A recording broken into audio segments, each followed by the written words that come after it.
कौन कहाँ कैसे रखता है पाप पुण्य का लेखा जोखा। कौन कहाँ कैसे रखता है पाप पुण्य का लेखा जोखा। ओढ़ के चादर तू गुरूर की, ओढ़ के चादर तू गुरूर की, देता अपने आप को धोखा।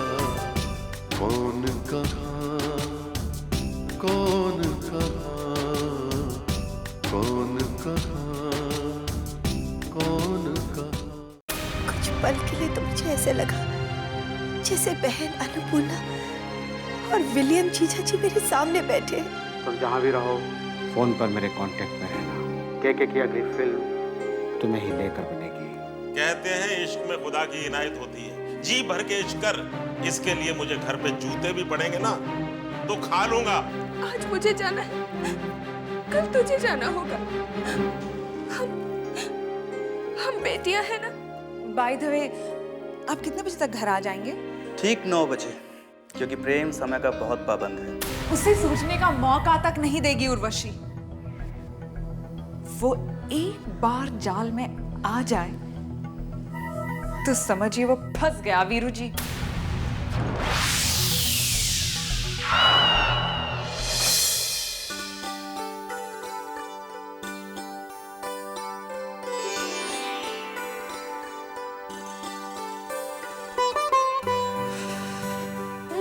चलिए अंकल, मैं ऑफिस के लिए निकल। अरे एक मिनट बैठो ना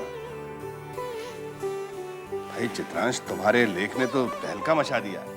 बड़े बड़े अंडरवर्ल्ड के लोगों की नींद उड़ा के रखती है इसमें। Thank you uncle. अरे हाँ बेटा, तुम उस दिन कह रहे थे कि तुम्हारे मन में कुछ विचित्र बातें आ रही। जी हाँ अंकल। अंकल, पापा आजकल अक्सर ऑफिस आया करते हैं और वही झूठ फरेब का ड्रामा करते हैं। मुझसे कहने लगे कि मैंने घर को मंदिर बना दिया है। चित्रगुप्त जी के आगे मैं शरणागत हो गया।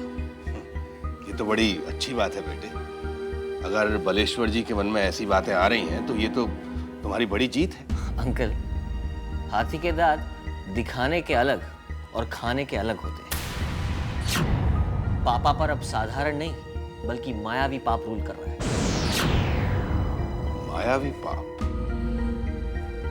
वो पहले से भी ज्यादा खतरनाक हो गए हैं, देश के लिए भी और समाज के लिए भी। मायावी पाप? मायावी बाप?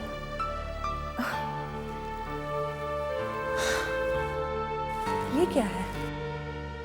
आप ही बताइए। इंसान पैदा होने के बाद होश संभालते ही अगर किसी चीज से डरता है तो वो है मृत्यु का भय। और दो प्रकार के मनुष्य इस मृत्यु के भय से नहीं डरते। एक जो युद्ध क्षेत्र में योद्धा होते हैं, क्योंकि उन्हें पहले से ही अंदर से ज्ञान प्राप्त होता है। और दूसरा वो मानव जिसे जीते जी मानव बम में बदल दिया जाता है, जिसके मस्तिष्क में से मौत का भय निकाल दिया जाता है। एक ऐसा मानव जो कहीं भी कोई भी बड़ा अनिष्ट कर सकता है। जैसे इस दुनिया के चंद खूबसूरत इंसानों में से एक हमारे पूर्व प्रधानमंत्री श्री राजीव गांधी, जो इस मायावी पाप के मानव बम के शिकार थे। अमेरिका की बहुमंजिल इमारत में हवाई जहाज टकराने वाले मस्तिष्क पर भी मायावी पाप सवार था। अंकल, यही चिंता का विषय आजकल मेरे मन में चल रहा है। चित्रांश बेटा, तुम कितनी गहराई से सोचते हो। सच कहा है तुमने। हमारे दिल में थोड़ा सा दर्द हो जाता है तो हम डॉक्टर के 10 चक्कर लगाते हैं। हाँ, हम मृत्यु से डरते हैं, लेकिन फिर कैसे कोई एक ही पल में अपने आप को मारकर मानव जाति को ठर्रा देता है। आप बिल्कुल सही कहते हैं अंकल, मैं भी यही सोचता हूं। अंकल, बस में, ट्रेन में, ऑफिस में मेरे दिमाग में बहुत से ख्याल आते हैं, जैसे कोई अदृश्य शक्ति मुझे विचारों के अस्त्र शस्त्र देती है। बेटा एक बात कहूं, मैंने कहीं पढ़ा है, अभी याद तो नहीं आ रहा, लेकिन वो नसीहत तुझे देता हूं। तू अपने कलम के साथ एक डायरी रखा कर, क्योंकि कहते हैं कि ऊपर वाला चुने हुए व्यक्तियों को कुछ विचार ज्ञान देता है ताकि वो मानव जाति को अनिष्ट से बचा सके। अगर तुझे ऐसे विचार आ रहे हैं तो जरूर उन्हें लिख लिया कर, ताकि पापी संसार के झंझटों में तू उन्हें भूल न सके। अंकल मैं लिखूंगा, मैं जरूर लिखूंगा। अब मैं चलता हूं।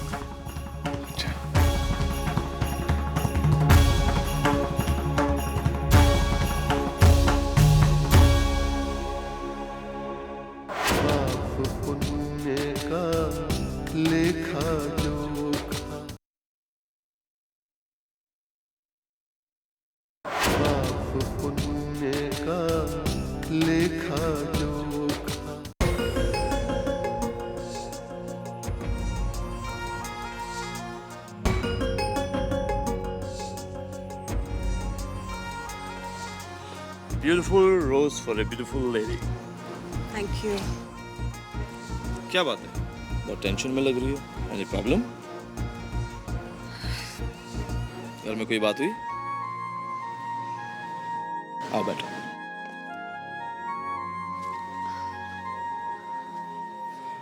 अब बताओ क्या प्रॉब्लम? संदेश, मेरे घर का माहौल ही ऐसा है कि मैं मॉम से अपने और तुम्हारे बारे में बात नहीं करूँ। मेरे साथ भी कुछ ऐसे ही है। मेरे घर का भी ऐसा ही माहौल है, लेकिन भावना, ये तो घर घर की कहानी है, इसमें इतनी टेंशन लेने की क्या बात है? संदेश, ये घर घर की कहानी है, पर ये घर घर की कहानी हमारे घर में कभी नहीं थी। पता नहीं किसकी नजर लग गई।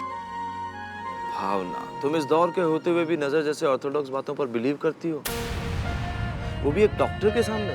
संदेश, समय बदलता है, रहन सहन बदलता है, पर जो कभी नहीं बदलता वो है औरत का जीवन। कभी नहीं बदलता। भावना, तुम टेंशन मत लो, मैं हूं ना तुम्हारे साथ।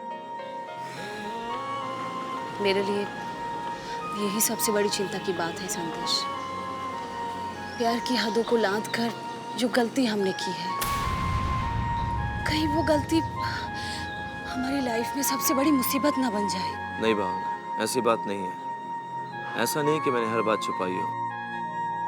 मैंने पिताजी को बताया कि हम दोनों एक दूसरे के बगैर नहीं जी सकते, और मैंने उस तरफ भी इशारा किया है जो गलती हमसे हुई है। तुम अपने पापा से कहकर बात चलवाते क्यों नहीं है? बात चलेगी तो शादी का मुहूर्त निकाला जाएगा, और शादी में वक्त तो लगेगा ना।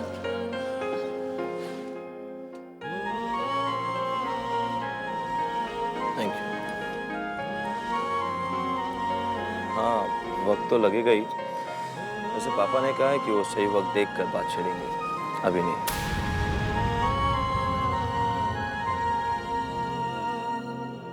कई बार वक्त से पहले बातों के मायने बदल जाते हैं, इसलिए हमें वक्त देखकर ही बात करनी चाहिए। तुम इंतजार करो, सब ठीक हो जाएगा। मगर संदेश, भावना, मुझ पर भरोसा रखो। मैं तुमसे प्यार करता हूँ, तुमसे ही शादी करूंगा। मुझे अपने पापा पर पूरा भरोसा है। ऐसा भरोसा मुझे भी अपने डैड पर था, मगर आप, खैर, ईश्वर करे तुम्हारे पापा पर तुम्हारा भरोसा हमेशा बना रहे। शायद वहीं से कोई राह निकले। संदेश, मैं चलती हूँ। अरे बैठो ना, कुछ खा के तो जाओ। नहीं, बस मन नहीं है। मम्मी इंतजार कर रही है। आजकल मॉम बहुत उदास रहती है, मेरा इंतजार कर रही होगी। मैं चलती हूँ। बाय।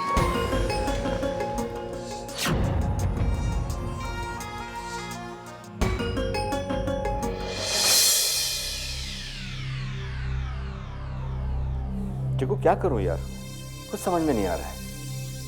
अब जब कदम बढ़ाया है तो मेरे लिए कदम वापस खींचना नामुमकिन है। मैं रूप रानी के बारे में बता रहा हूं। दरअसल वो मुझसे शादी करना चाहती है। तुम ये क्या कह रहे हो?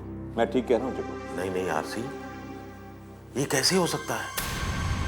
ये ठीक नहीं है। अगर रूप रानी ऐसा चाहती है ना, तो एक काम कर, रूप रानी से मिलना छोड़ दे। पुण्य का लेखा जोखा, पाप पुण्य का लेखा जोखा। नहीं जग्गू, अब ये मेरे लिए संभव नहीं है। कोई और रास्ता निकालना होगा ताकि रूप रानी का दिल भी ना टूटे और मुझे समझ में नहीं आता तुम क्या सोच रहे हो। गुड आफ्टरनून सर, मैं कम इन? गुड आफ्टरनून, कम इन। बैठिए। हेलो। हेलो। और कहो चित्रांश, कैसी चल रही है तुम्हारी लेखनी? बस सर, दिन ब दिन और भी धारदार होती जा रही है। हाँ, तुम्हारे लेख ने हमारे पेपर की सर्कुलेशन तो बढ़ा दी है। इसे पब्लिक तो बहुत पसंद कर रही है। लेकिन वो लोग जिनके बारे में तुमने सच्चाइयां बखान की हैं, वो बौखला गए हैं। मुझे कई बड़े बड़े लोगों के फोन कॉल्स आ रहे हैं। मैं जानता हूं सर, जब भी ऐसे लेख छपते हैं ना, तो वो जो पाप के दलदल में गले तक दबे हुए हैं ना, उनके बीच एक हलचल सी मच जाती है। सर, ये लीजिए, ये कल का लेख है।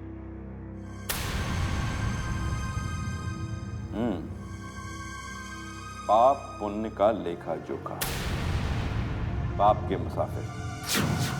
भाई वाह, टाइटल तो बहुत खूबसूरत है। बाकी मैटर में पढ़ लेता हूं। Thank you sir. Good bye sir.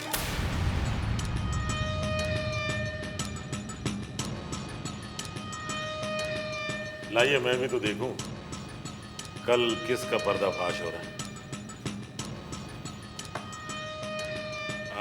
पढ़ लेता हूं।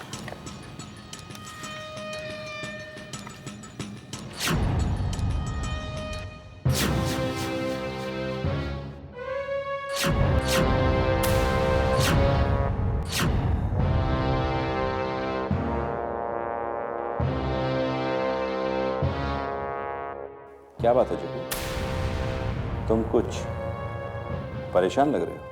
अरे यार, मैं सोच रहा था कि हम प्रोफेशनल आदमी हैं, हमने पेपर निकालना है, पेपर को सक्सेसफुल करना है। अगर हम ऐसे लोगों को दुश्मन बनाते रहे तो अखबार चलाने की कोशिश क्या काम करेगी? अरे भाई, हम भला किसी से दुश्मनी क्यों लेंगे? ये तो हमारा प्रोफेशन है, हमें अखबार चलाना है। और लोगों के अंदर जागृति पैदा करने की जिम्मेदारी भी तो अखबार की होती है। अगर हम अपने अखबार के जरिए समाज की सच्चाइयां सामने ला सकें तो इससे बड़ी बात और क्या हो सकती है? तुम्हारी बात ठीक है आरसी, मगर मैं इसके बारे में कुछ और सोच रहा था। क्या? मैं सोच रहा था कि कहीं हम ये लेख छाप के गलती तो नहीं कर रहे, कहीं हम किसी तबके के लोगों को नीचा तो नहीं दिखा रहे। देखो आरसी, ये हो सकता है कि इस लेख से कुछ लोग खुश हो जाएं, लेकिन समाज के बड़े तबके के लोगों को हम नाराज कर रहे हैं, अपना दुश्मन बना रहे हैं, और दुश्मनी किसी को भी रास नहीं आती। तो तुम क्या कहते हो, क्या करना चाहिए? सबसे पहले इस लेख को रोकना जरूरी है। अगर चित्रांश से तुम्हारी बात होती है तो उसे कहो कि पहले ऐसी बातों के ठोस सबूत हासिल करे, फिर अखबार में जो छापना है छापे, मगर हम उसे अंधेरे में तीर चलाने की इजाजत तो नहीं दे सकते ना। इस लेख को रुकवाना जरूरी है। तुम ठीक कहते हो, इस लेख को रुकवाना ही पड़ेगा। हाँ, मैं रुकवा देता हूँ, लेकिन अगर चित्रांश से बात हो तो तुम उसे समझा देना। ठीक है।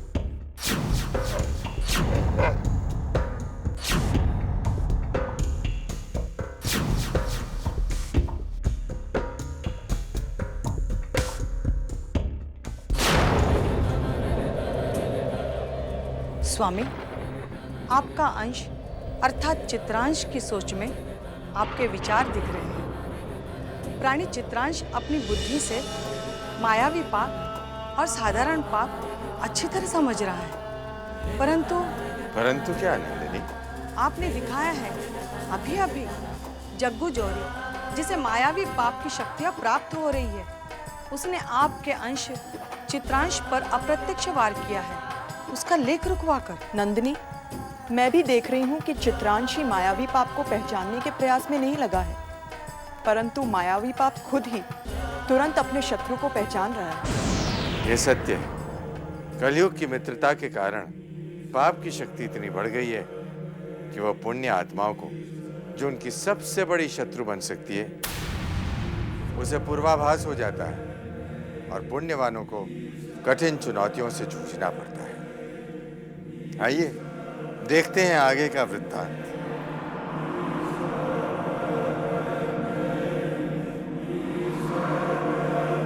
पाप पुण्य का लेखा जोखा, पाप पुण्य का लेखा जोखा।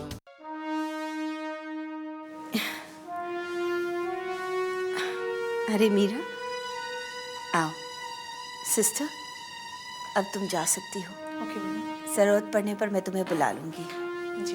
बैठो मीरा। क्या बात है मीरा, तुम बहुत उदास और बेचैन लग रही हो। और तुम क्या कह रही थी, मैं समझ नहीं पाई। देखिए माँ जी, पिछले कुछ दिनों में तो बड़ी घटनाएं घटी हैं। ऐसी घटनाएं जिन्होंने हमारे सोचने समझने की शक्ति को हिला दिया है। पहली घटना थी आपका एक्सीडेंट, और दूसरी बड़ी घटना कृष्णा जी का काया पलट, जैसा कि आप चाहती थी और हो गया। जिस मकसद को लेकर मैं आपके पास आई थी वो अब पूरा हो गया है और अब मुझे जाना होगा। कैसी बातें कर रही हो मीरा? मैं मानती हूँ केके साहब के कॉन्ट्रैक्ट ने हमें मिलाया है, लेकिन आज मेरे दिल में, कृष्णा के दिल में तुम्हारी अलग जगह बन गई है। माँ जी, मैं इसलिए जाना चाहती हूँ क्योंकि कृष्णा जी शायद मेरी दोस्ती और कॉन्ट्रैक्ट की ड्यूटीज को हकीकत समझने लगे हैं, जो कि हम दोनों के लिए खतरनाक है। मेरी मंजिल तो आप जानती हैं ना माँ जी, और कृष्णा की मंजिल मैं देख रही हूँ, और हम दोनों की ही मंजिलें विपरीत दिशाओं में मुड़ी हुई हैं। क्या कृष्णा ने तुम्हें कोई अप्रोच की है? जी हाँ। ओह, ये तो बहुत गंभीर बात है मीरा। कृष्णा ने तुम्हें अप्रोच की है तो क्या माँ जी? तो वो टस से मस नहीं होगा। उसका स्वभाव तो तुम जानती हो, कितना विचित्र है वो। एक तो वो कुछ करता ही नहीं था, अब उसने कुछ करने की ठान ली है तो वो करके ही रहेगा। तुमने देखा नहीं कल कैसे चमत्कार किया उसने? इसका मतलब वो अब अपनी अप्रोच को हकीकत में बदलेगा? यह संभव है माँ जी। क्यों बेटा, क्या कमी है मेरे कृष्णा में?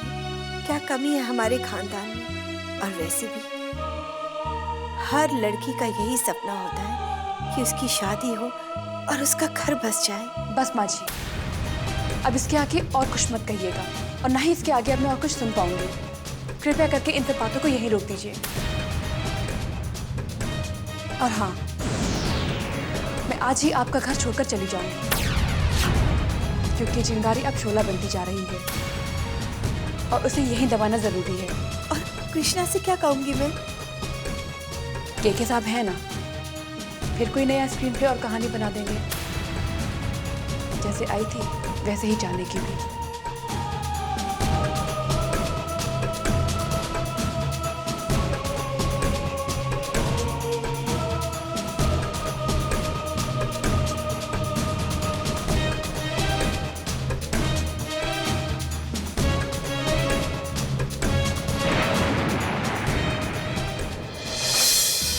हर इंसान का अक्स वहाँ पर, हर इंसान का कच्चा चिट्ठा, हर इंसान का कच्चा चिट्ठा।